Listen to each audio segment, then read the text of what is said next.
Will Justin Trudeau finally shut up? That is the topic of tonight's Byline. As you know, Justin Trudeau has been talking a lot about the middle class in Canada and how it's hurting, how it's all the fault of the Harper government. It is my priority to make sure that we have an economy that works for everyone in this country, specifically the middle class. And I'd like to see a government that, instead of spending all its energies on attacking me, spends all its energies on attacking the problem of the challenges facing the middle class. And that's what we need to see. Well. Now Trudeau has to contend with this. The Progressive Bible, the New York Times, has declared that the American middle class is no longer the wealthiest in the world. Canada, the Canadian middle class, is. After-tax middle-class incomes in Canada, substantially behind in 2000, now appear to be higher than in the United States. The Times based this on 35 years' worth of data across 20 different countries. The news shocked Americans. Even NBC News, the left-wing cheerleaders of the Obama administration, noted the problem. A study by the New York Times confirms a reality millions of Americans are already living. The American middle class is no longer the most prosperous in the world. It says middle class incomes in Canada have surpassed ours.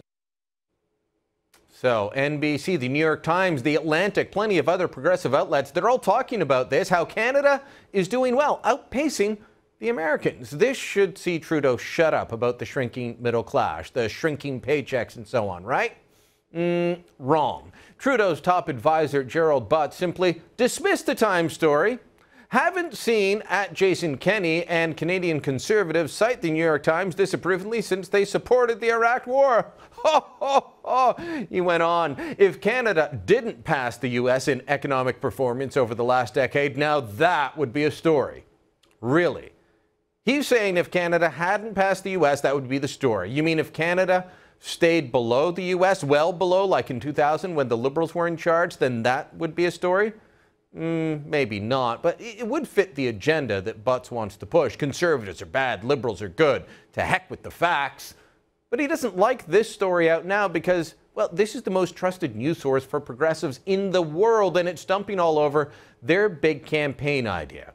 The Times cites data from LIS, the Luxembourg Income Study Database, to show that Canada tied the U.S. for median per capita income in 2010 at $18,700. Since 2010, Canadian median incomes have grown. Harvard economist Lawrence Katz had this to say about America's decline. In 1960, we were massively richer than anyone else. In 1980, we were richer. In the 90s, we were still richer. Now, Katz says, Americans are no longer better off than Canadians.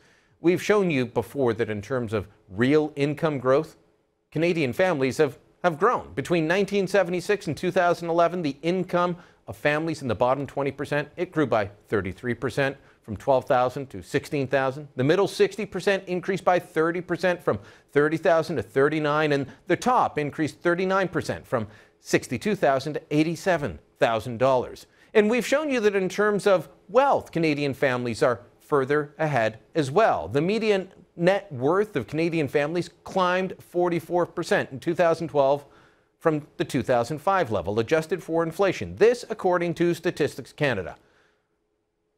Whether it's wealth, whether it's real income, Canadian middle-class families are doing better. But Trudeau keeps pushing the lie. Why?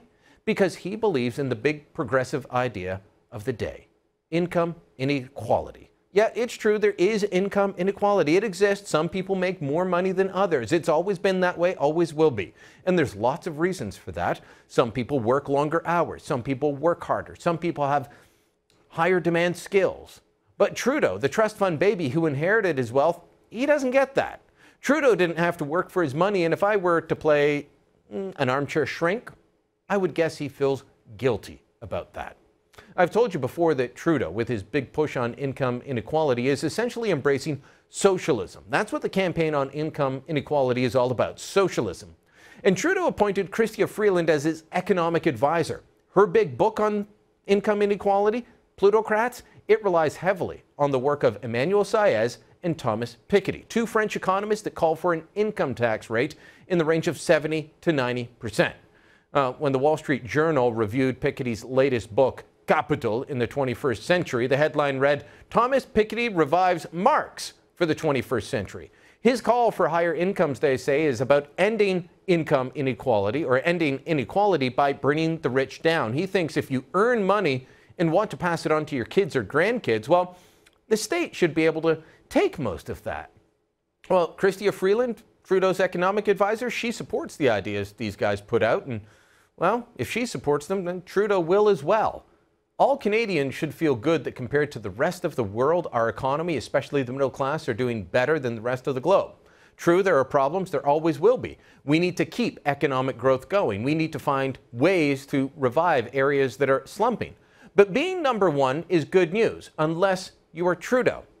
Earlier today, Sun News' Marissa Semkiw asked Trudeau about the New York Times report, and he seemed uninterested in answering the question.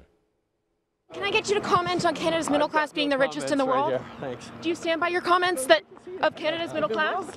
Yeah. No, Justin, there's a new report that says Canada's middle class is the wealthiest in the world. Do you have a comment about it? So we're talking about people here in a way that is giving them the capacity to contribute, to be part of strong, vibrant communities. And the kids who made the skateboard are going to have a better future because of great community initiatives like this. Yeah, and that's all I totally agree right now. That's Thanks. fine, but I just want to know if you have a comment about the new report. No, that's all I have to say right now. Why are you refusing my question? Why talk about the middle class when he can talk about skateboards? Trudeau can't celebrate Canada being number one because socialists don't like anyone being on top. They want to drag everyone down, not build everyone up. That's something to think about and to share with your friends before we let another Trudeau destroy Canada's economy. And that's the byline.